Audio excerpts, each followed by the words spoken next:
ले।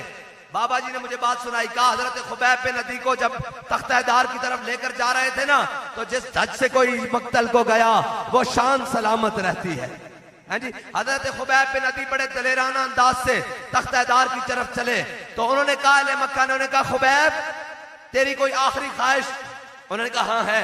उन्होंने कहा क्या आखिरी ख्वाहिश है? उन्होंने कहा 2 रकात नमाज नफल पढ़ने दो। आपने 2 रकात, उन्होंने कहा ठीक है आप पढ़े। हजरत खुबैब बिन अदी ने जल्दी जल्दी 2 रकात नमाज नफल पढ़े। तो उनसे कहने लगे, जब नफल पढ़ लिए ना, उनसे कहने लगे यार मेरी जिंदगी की आखिरी नमाज थी, मेरा दिल करता था मैं अपने रब से लंबा कलाम करूं, अपने रब से लंबी इल्तिजा करूं, लंबी गुफ्तगू करूं, मुनाजात करूं, दुआएं करूं, लेकिन मैंने देखा सामने हुजूर के दुश्मन खड़े हैं। लंबे नफल इसलिए नहीं पढ़े कि कहीं हुजूर के दुश्मन दिल में ये ख्याल ना कर रहे हैं कि मोहम्मद अरबी का गुलाम मौत के डर से नमाजें लंबी पढ़ रहा है। बाबा जी ने कहा झलिया असी पाकिस्तान ते उम्रे ते ना ते भी बाहर नहीं जाना, कोई ये ना समझे कि मोहम्मद अरबी का गुलाम नास के उम्रे ते चला गया। हाँ, हमारी तारीख बड़ी साफ सुथरी तारीख है, हमारी तारीख बड़ी आला अरफा है। हम जिनकी औलादों में से हैं जिन्होंने पाकिस्तान बनाया, हम उनकी औलादों में से हैं जिन्होंने बड़े सगीर से अंग्रेज को यहां से भगाया, हम उनकी औलादों में से हैं जिन्होंने खत्मे नबूवत का पैरा फैजाबाद में जाकर दिया, और हम उनकी औलादों में से हैं जिन्होंने 1953 से लेकर 1974 तक उनके वारिस हैं जिन्होंने खत्मे नबूवत का कानून पास किया, और हम उस निजाम के दाई हैं। मैं बड़ी जिम्मेदारी से इस मेंबर पर खड़ा होकर कह रहा हूं, आप सबको दावा है, आप पढ़ने लिखने वाले भी हैं, प्रोफेसर भी हैं, मुल्क में बड़े बड़े कानूनदान प्रोफेसर और जनाब बड़े बड़े ताकीकी PhDs भी मौजूद हैं। मैं इस मेंबर पर बड़ी जिम्मेदारी से खड़ा होकर कह रहा हूं कि ये इस्लाम से डराते हैं, इस्लाम के निजाम से डराते हैं जी, इस्लाम आया तो ऐसे हो जाएगा, इस्लाम आया तो ऐसे हो जाएगा। मैं इस जिम्मेदारी से इस मेंबर पर खड़ा होकर कह रहा हूं कि मुझे कोई एक बंदा साबित कर दे कि हजरत जनाब सैयदना सिद्दीक़ अकबर से लेकर औरंगजेब आलमगीर की हुकूमत तक इस्लामी हुकूमत में किसी एक शख्स ने भूख की वजह से खुदकुशी की हो तो हम जुर्मदार हैं।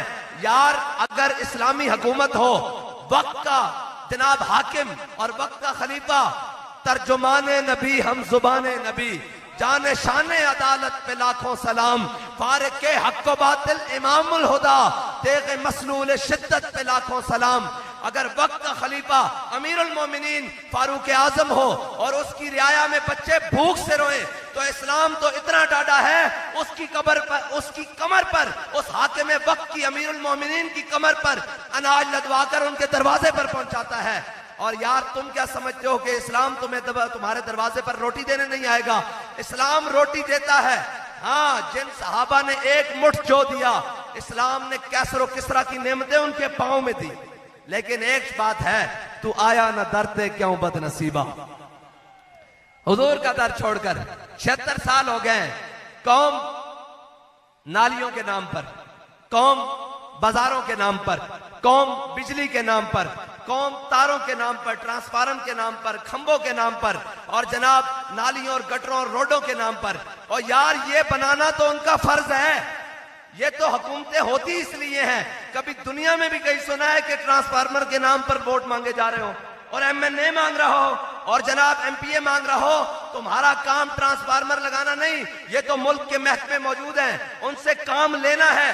तुम्हारा काम यह था कि सुप्रीम कोर्ट की अदालत हो या सेशन जज हो, तुम्हारा काम कौम को अदल और इंसाफ देना था। तुम्हारा काम कौम को 2 वक्त की रोटी आसानी से मुहैया करना था।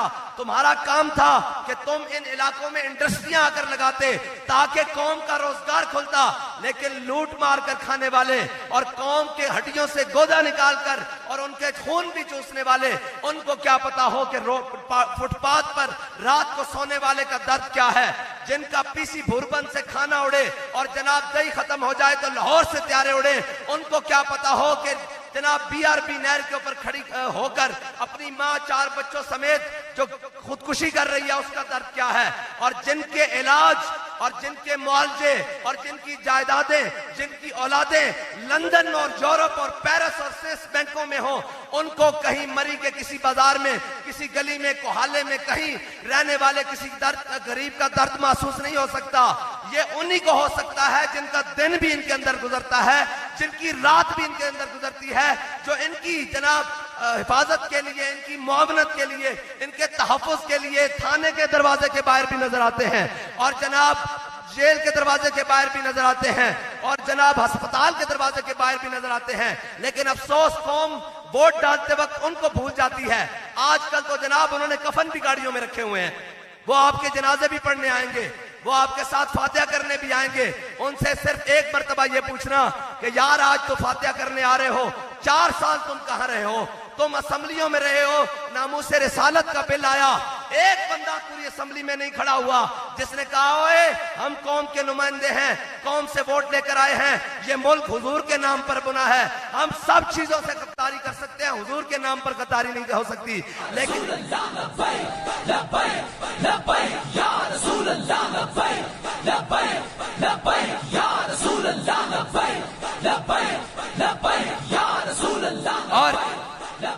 और ये MNAs, ये MPAs लाखों वोट लेकर, और सेनेटर तो गेम ही फिर उल्टी ऊपर वाली है ना, और ये पैसे के जोर पर और जागीरदारी की जोर पर और जनाब अपने डांग सोटे के जोर पर ये समझते हैं कि हम मुल्क के अंदर 76 साल हो गया कौम को बेवकूफ बनाया हुआ है।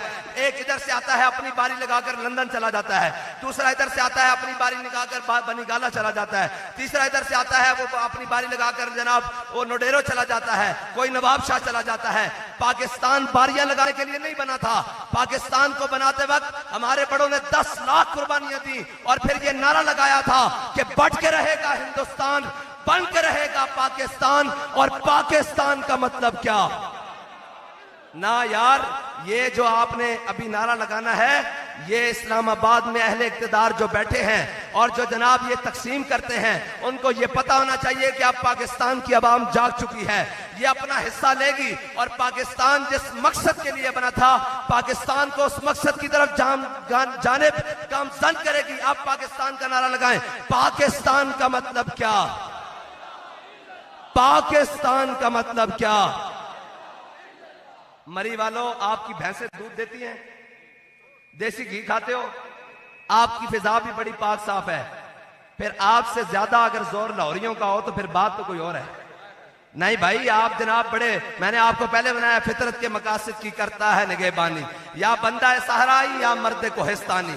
तो आप तो पहाड़ों के रहने, और आला हज़रत ने लिखा ना, शोर तकबीर से थरथराती जमीन, जुम्बशे जैसे नुसरत पे लाखों सलाम, नाराहाए दलेरा से बन गूंजते, गुर्रशे को से जुर्अत पे लाखों सलाम। और अल्लामा इकबाल, एक मिनट भाई, अल्लामा इकबाल कहता है कभी आवारा हो बेखान माइश, कभी शाहे शहान और शेर माइश, कभी मैदान में आता है जिर्रा पेश, कभी उरियानो बेतेगो सनाइश, कभी तन्हाई कहो दमनिश, कभी सोजो सुरूरो अंजमनिश, कभी सरमाया मेहराबो मिंबर, कभी मौला अली खैबर शिकनिश।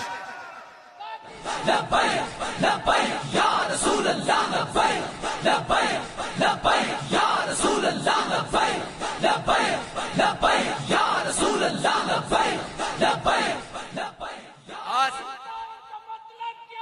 ला इलाहा इल्लल्लाह।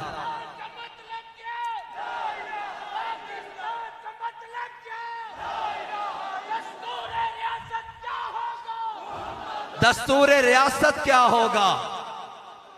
दस्तूर रियासत क्या होगा? और यार ये हमें बुज़दिल मिले हुए हैं। आज तक पाकिस्तान को कोई मुखलिस, कोई दलेर क़यादत नहीं मिली, वरना कौम के अंदर तो आज भी दमखम है। ये बैठे हुए हैं हुजूर के गुलाम, बाखुदा हम इनको तैयार करते हैं। ये हिंदू, ये कश्मीर वाले, ये तो आधा घंटा भी हुजूर के गुलामों के आगे नहीं निकाल सकते।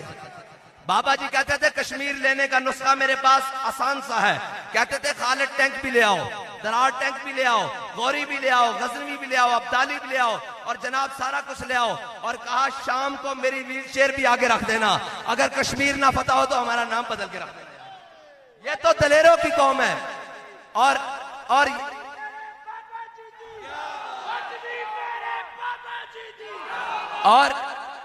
कौम को बुज़दिल बनाकर रखा हुआ है। कभी IMF के दरवाजे पर, कभी जनाब आलमी बैंक के दरवाजे पर, कभी कहा जनाब हम भिखारी हैं। मैंने कहा जालिमो तुम भिखारी हो, कौम भिखारी नहीं है। कौम का तो गरीब से गरीब आदमी अपनी रेड़ी लगाकर सिट्टे बेचकर, फ्रूट बेचकर रात को हलाल कमा कर अपने घर जाता है। ये तुम्हारी अयाशियों के लिए IMF के दरवाजे पर जाना पड़ता है, तुम्हारी अयाशियों के लिए आलमी बैंक के दरवाजे पर खड़ा होना पड़ता है, तुम्हारी अयाशियों के लिए लेवीज के नाम पर जनाब सैकड़ों रुपए पर लीटर और टैक्स देने पड़ते हैं। अगर तुम्हारी अयाशियां बंद हो जाए तो पाकिस्तान वो सोने की चिड़िया है जो रात को भी सोना है और सुबह को भी सोना है। लेकिन तुम्हारी अयाशियों ने, तुम्हारी नाकाम पॉलिसियों ने, तुम्हारी गलत बयानियों ने, तुम्हारी बदयांतियों ने पाकिस्तान को इस मोड़ पर खड़ा कर दिया है कि आज एक पाकिस्तान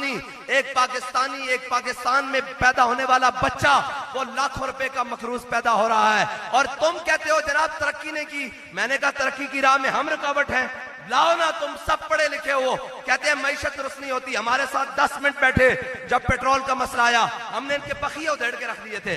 ये कहते हैं मौलवियों को आती नहीं। मैं कहा पुत्र ओ मौलवी कोई हो रन, हाँ ओ मौलवी कोई हो रन जड़े लूण सबून लैके साइड ते हो जाते हैं। असी तो ओ आ मुस्तनद रस्ते वही माने गए जिनसे होकर तेरे दीवाने गए और लौट आए जितने फरजाने गए, ताब मंजिल सिर्फ दीवाने गए। ओ